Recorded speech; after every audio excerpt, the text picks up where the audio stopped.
Movie की शुरुआत में हम एक ट्रू ड्राइवर को देख पाते हैं जिसका नाम गैरी होता है। हम देख पाते हैं कि जहां पर वो किसी मैरी नाम की लड़की के घर आया था क्योंकि उसने काफी लंबे टाइम से अपनी कार की किस्त नहीं चुकाई थी, जिसकी वजह से वो उसकी कार को टो कर लेके जाने वाला था। अब जहां पर मैरी रिक्वेस्ट करती है कि गैरी उसकी कार को टो कर ना ले जाए। इसके बाद मैरी उसके साथ चक्कर चलाने की कोशिश करती है और उसे जय भी कहती है वो उसके साथ डेट पर जाना चाहती है और मेरा किसी और के साथ कोई चक्कर नहीं है। लेकिन इस दौरान मैरी की किस्मत खराब थी और उसके घर के पीछे से उसका बॉयफ्रेंड निकलता हुआ नजर आ जाता है और इस वक्त उसने ठीक से कपड़े भी नहीं पहने थे। तभी ये सब कुछ देखने के बाद गैरी को गुस्सा आ जाता है। इसके बाद वो उसकी कार को टो कर जहाँ से ले जाने लगता है। अब हम देख पाते हैं मैरी कैब ड्राइवर थी जिसकी वजह से उसको कार की जरूरत थी। इसके बाद वो गैरी के पीछे पड़ जाती है और उससे अपनी कार लेने की पूरी कोशिश करती है, लेकिन उसकी कार टो हुई थी जिसकी वजह से वो कुछ नहीं कर पाती। हम जान पाते हैं कि मैरी के कमाने का यही एक सोर्स है जो अब नहीं रहा। तभी उसकी एक दोस्त उसे बताती है कि अखबार में एक एडवर्टाइजमेंट आई है और उनको एक ऐसी लड़की की तलाश है जो कि उनके बेटे को डेट कर सके, लेकिन उन लोगों को 25 साल से कम उम्र की लड़की चाहिए। लेकिन मेरी तो जहाँ पर 32 साल की थी, लेकिन ना चाहते हुए भी मैरी को वहाँ पर जाना पड़ता है क्योंकि ना ही उसके पास पैसा कमाने का कोई और रास्ता था और ना ही उसके पास किसी तरह का कोई टैलेंट था।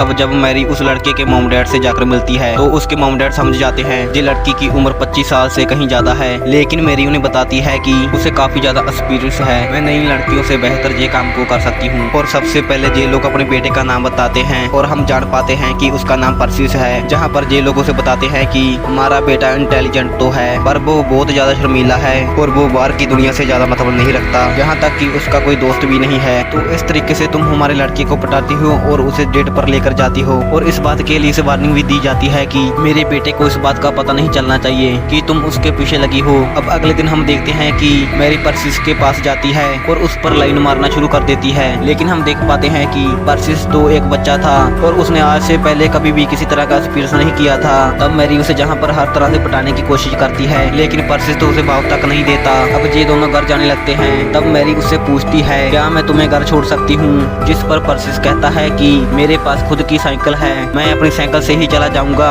लेकिन मैरी जाकर उसके साइकिल को अपनी कार में रख लेती है और जहाँ पर उसे अपने साथ अपनी कार में उसे अपने घर लेकर जाती है, जहाँ पर परसिस पूरे तरीके से अनसिक्योर था, जहाँ उसे लगता है कि मेरी शायद एक किडनैपर है। मैरी उसके घर ले जाने की बजाय उसे अपने घर लेकर जा रही है और इतना सब कुछ देखने के बाद उसे यकीन हो जाता है ये एक किडनैपर है, जिसकी वजह से वह अपने जेब से स्प्रे निकालकर मैरी की आंखों में डाल देता है। अब जहाँ पर मैरी उसे चलाते हुए बताती है कि तुम पागल हो गए हो क्या, मैंने तुम्हारे और अपने बारे में इतना सब कुछ बता दिया फिर भी तुम्हें पता नहीं चला, तुम्हें लगता है कि मैं एक किडनैपर हूँ। अब परसिस को भी धीरे धीरे समझ आने लगता है, जिसके बाद वो उसके मुंह पर पानी मारता है। अब इस मौके का फायदा उठाकर मैरी उससे कहती है कि मैंने जब से तुम्हें पहली बार देखा है तब से तुम मुझे पसंद आ गए हो, मैं तुम्हारे साथ डेट पर जाना चाहती हूँ। इसके बाद परसिस उसे हाँ कर देता है। अब ये दोनों घर जाकर माहौल बनाने की कोशिश करते हैं, लेकिन परसिस तो एक बच्चा होता है जिसकी वजह से वह कहता है मैं आज तक किसी लड़की के करीब नहीं गया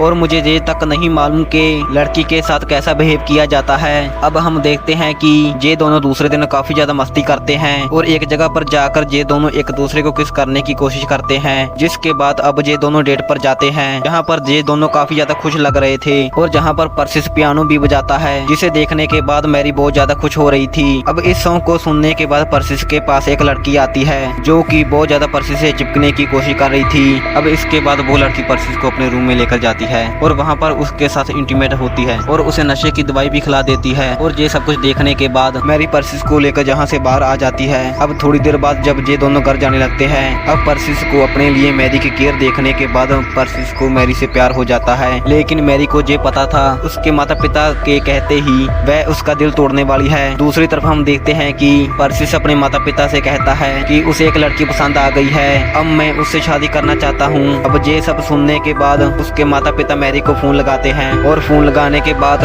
ये दोनों मैरी पर चिल्लाने लगते हैं, ये कहते हुए तुम दोनों की बात सिर्फ डेट तक और गर्लफ्रेंड बॉयफ्रेंड तक होनी चाहिए, तुमने ऐसा क्या कर दिया कि वो शादी पर अटक गया है। अब इसके बाद हम देखते हैं कि मैरी और परसिस एक दूसरे के साथ इंटीमेट होने की पूरी कोशिश करते हैं, लेकिन किसी कारण वे दोनों इंटीमेट नहीं हो पाते और जहाँ पर परसिस मैरी को कहता है मुझे तुम्हारी सच्चाई के बारे में पता चल गया है और आज के बाद तुम मुझे अपनी शक्ल मत दिखाना। इतना सब कुछ सुनने के बाद मैरी यहाँ से चली जाती है और अकेले में जाकर बहुत ज्यादा रोती है क्योंकि उसे ऐसा लगता है कि उसने परसिस का दिल दुखा दिया। अब दूसरी तरफ परसिस अपने माता पिता पर चिल्लाता है, जहाँ पर वो कहता है आप तो मुझे मैच्योर करना चाहते थे, आप मुझे डेट पर भेज देते, वेकेशन पर भेज देते, ना कि मेरा दिल तोड़वा देते। अब इतनी सारी अपने बेटे की बातें सुनने के बाद उसके पिता को लगता है कि मेरा बेटा सच में अब मैच्योर हो गया है। इधर मैरी भी खुश रहने की कोशिश करती है, वो जॉब पर जाती है, सबसे मिलती है, फिर भी वो दुखी ही रहती थी। लेकिन फिर हम देखते हैं कि मैरी से मिलने के लिए पर्सिस आता है और वो मैरी को कार के बोनट पर बैठाकर